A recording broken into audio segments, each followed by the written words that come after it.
Mesdames et messieurs, il est 12 heures, place au Flash Info. À la une ce matin, affaire Joyce Nawel, victime d'abus sexuels, le MINAS ouvre une enquête. Le ministère des Affaires sociales a réagi aux accusations d'abus sexuels sur une fillette de 3 ans dans un établissement scolaire présumé à Yaoundé, largement diffusé sur les réseaux sociaux. Dans une note du 28 mai 2026, la ministre Pauline Irène Nguéné se dit profondément indignée par ces faits odieux. Elle appelle toutefois à la prudence dans la diffusion de l'information. Le MINAS a instruit ses services du Fondi d'ouvrir une enquête sociale urgente avec les administrations concernées.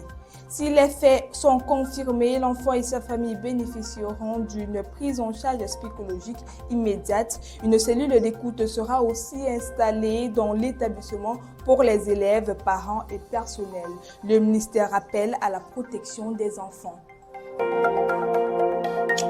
Défense, le Cameroun accélère son autonomie militaire. Le ministre délégué à la présidence chargée de la Défense, Joseph Betty Assomo, a visité mardi dernier le chantier du nouvel atelier central Maître Bautier au centre de formation technique des armées. L'objectif est de produire localement et en masse des bottes chaussures pour toutes les forces de défense, de sécurité et des corps habillés. Cette usine située à 10 mètres de l'atelier central de confection des uniformes doit réduire fortement la dépendance du Cameroun aux importations. Au-delà du textile et de la chaussure, le projet s'inscrit dans le plan national d'industrialisation. Il prévoit aussi de former des techniciens militaires aux normes internationales et pose des bases dans les prochaines étapes. Fabrication locale de munitions et construction des véhicules blindés. En culture, Miss Culture Cameroun 2026 lance une tournée.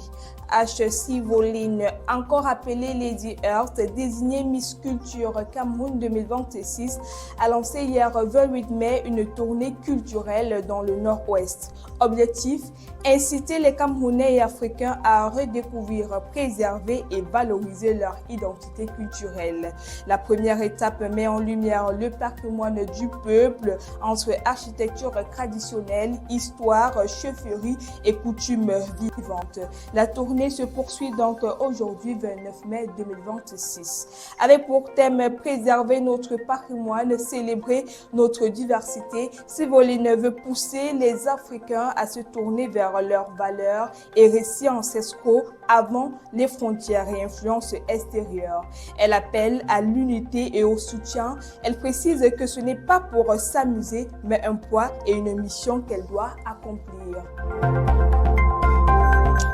Et pour finir en sport football, le Cameroun déclare forfait pour le mondial 2026. Coup dur pour le football à 7 Camerounais. L'Association camerounaise de football annonce que le Cameroun ne participera pas à la Coupe du monde prévue ce mois-ci au Honduras.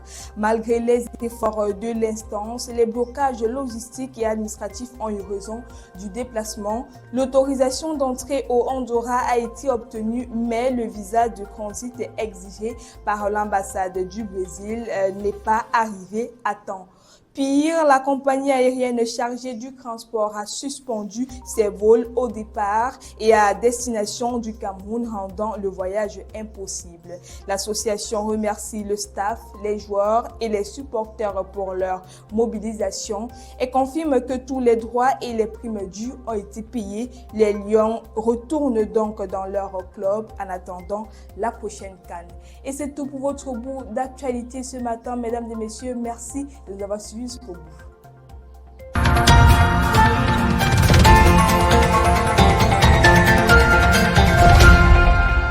Campus TV, nous sommes ensemble.